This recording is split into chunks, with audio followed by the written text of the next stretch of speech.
కృష్ణానది వరద ఉధృతికి ఉమ్మడి గుంటూరు జిల్లాలోని తీర ప్రాంతాలు వణికిపోతున్నాయి. ఎడతెరిపిలేని వర్షాలకు 3 జిల్లాల పరిధిలోని లంక గ్రామాలు జలదిగ్బంధంలో చిక్కుకున్నాయి. వేలాది ఎకరాల్లో పంట పొలాలు నీట మునిగాయి. ముంపు బాధితుల్ని సురక్షిత ప్రాంతాలకు తరలిస్తున్నారు.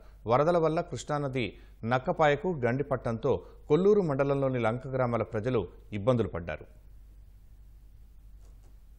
భారీ వర్షాలతో పాటు ఎగువ నుంచి వచ్చిన వరదతో కృష్ణానది మహోధృతంగా ప్రవహిస్తోంది. పల్నాడు, గుంటూరు, బాపట్ల జిల్లాల పరిధిలోని కృష్ణానది పరివాహక ప్రాంతాల్లో జనం బిక్కుబిక్కుమంటున్నారు.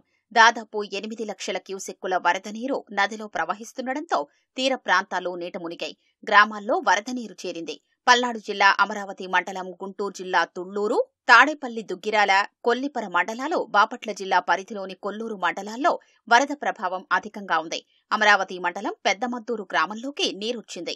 అక్కడ నివసిస్తున్న వారిని సురక్షిత ప్రాంతాలకు తరలించారు. తుళ్లూరు మండలంలోని లంక గ్రామాలు జలదిగ్బంధంలో చిక్కుకున్నాయి.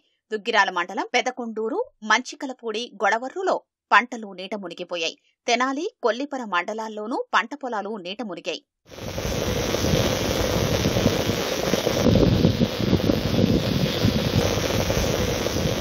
ఈ వరద ప్రభావం వల్ల, వర్షం ప్రభావం వల్ల వరద వచ్చి పంట నష్టపోయిందండి.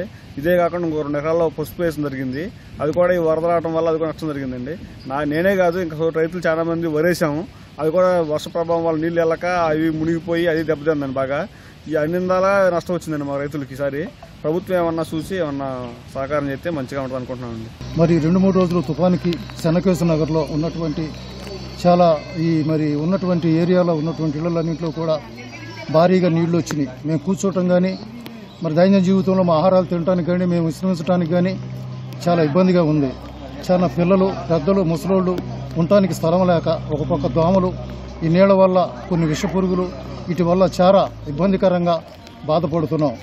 గత 2 రోజులుగా కురిసిన భారీ వర్షాల మూలాన ఈరోజు డిఆర్బీసీ పొంగి పొరలి విపరీతంగా చాలా మీద చీలు మొత్తం మునిగిపోయి కొండూరు, మంచిలిపూడి రహదారి కూడా పొల్లి నీళ్లు బయటికి వెళ్ళిపోతుంది. వాగు తగ్గిన తర్వాత నష్టపరిహారం కూడా అధికారులు తిరిగి నష్టపరిహారం కూడా రాయాలి.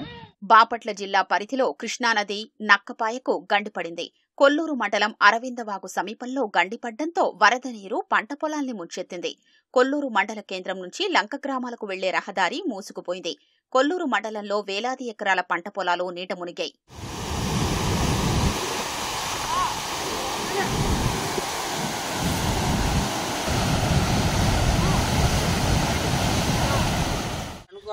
వర్షం వల్ల మా ఊర్లోకి వరద నీరు ప్రవాహం వచ్చింది. దానివల్ల కందకి, పసుపుకి, మొక్కజొన్నకి, దొండపందిర్లకి విపరీతమైన ఆస్తి నష్టం జరిగింది. దానికి సంబంధించి గవర్నమెంట్ ఏదైనా సరే సహాయం చేయాల్సిందిగా కోరుతున్నాం. నక్కపాయ దగ్గర గండి తెగిపోయి బాగా నీటి వృద్ధి బాగా పెరిగిపోయి మా చేలోకి వచ్చేసింది నీళ్లు.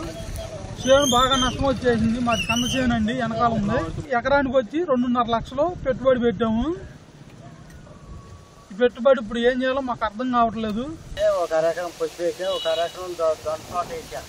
పొద్దుటానికి అధికారులు ఈ గండి కాడ మొత్తం యంత్రాంగం మొత్తం ఇక్కడే పనిచేశారు. చేసినా కానీ ఆ గండి తెగిపోయింది. గండి తెగిపోయినా కానీ పైన ఉధృతం వల్ల మామూలుగా ఈ చేలలోకి ఎక్కేసింది. పొద్దుటానికి మేము కూడా మోటార్లు అనేది పనిచేసి ఓట తీసుకుంటున్నాం. ఓట తీసుకున్నా కొన్ని మోటార్లు ఏమో మునిగిపోయినాయి. వారికే కొన్ని ఓటర్లు మునిగిపోయినాయి. బాపట్ల జిల్లా కొల్లిపర మండలం వల్లభాపురంలో వరద నీటిలో చిక్కుకున్న గొర్రెల కాపరులు జీవాల్ని పోలీసులు రక్షించారు. కృష్ణా జిల్లా రొయ్యూరుకు చెందిన 7 వ్యక్తులు, ఓ మహిళ వారం రోజులుగా కృష్ణానదిలోని దిబ్బపై గొర్రెల్ని మేపుకుంటున్నారు. భారీ వర్షాలకు నదిలో వరద ఉధృతి పెరగడంతో గొర్రెల కాపరులు చిక్కుకున్నారు. బయటకొచ్చే పరిస్థితి లేక పోలీసులకు సమాచారమిచ్చారు. వెంటనే స్పందించిన రూరల్ సీఐ, ఎస్ఐ నదిలోకి బోటుల్ని పంపించి గొర్రెల కాపరుల్ని, సుమారు 1000 జీవాల్ని సురక్షితంగా ఒడ్డుకు చేర్చారు. వరద బాధితులకు కొల్లిపర మండలంలో 1, కొల్లూరు మండలంలో 3 పునరావాస కేంద్రాలు ఏర్పాటు చేశారు. దుగ్గిరాల మండలం ఈమని, పెదకొండూరు గ్రామాల వారిని సురక్షిత ప్రాంతాలకు తరలించారు. పల్నాడు జిల్లా ఎత్తిపోతల జలపాతం భారీ వరద ప్రవాహంతో పరవళ్లు తొక్కుతోంది. 70 అడుగుల ఎత్తు నుంచి వరద జాలువారుతుండటంతో ఆ దృశ్యాల్ని వీక్షించేందుకు పర్యాటకులు తరలివస్తున్నారు.